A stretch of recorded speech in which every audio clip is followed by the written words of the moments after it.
بالرغم من الانتقادات الكتير لبطولة كأس العالم للأندية لحد دلوقتي من كل الصحف العالمية، والحقيقة كلهم بيقولوا إنها بطولة تجارية وإنها للبزنس بس وإن ملهاش لازمة وإنها ضغط اللعيبة وتعبهم صحيا ونفسيا وكل الكلام ده، وإن كمان المباراة الافتتاحية مملة. وأنا ماليش دعوة، ده كلام الصحف العالمية بالظبط. ولكن الحقيقة اللي لفت نظري إن معظم الصحف العالمية كانت بتشيد بجمهور الأهلي.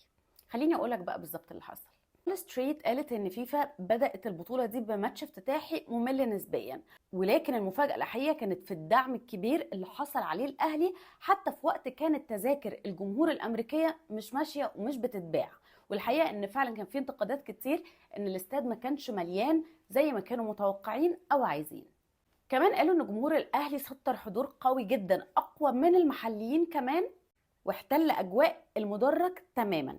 ذا تايمز بقى قالت ان مشجعي الاهلي صوتهم وهتافهم خلق حاله زمنيه شبه كانهم كانوا في القاهره. اللي قال كمان كلام شبه ده AFP، اللي قالوا ان هم رصدوا اكتر من 10,000 مشجع من الاهلي حضروا قبل بدايه المباراه وسمعوا اصواتهم قويه جدا وهم بيشجعوا اللعيبه في الملعب. وقالوا كمان ان الحضور كان فعلا زي اللعب في القاهره، والجمله دي خدوها طبعا من كلام المدرب نفسه.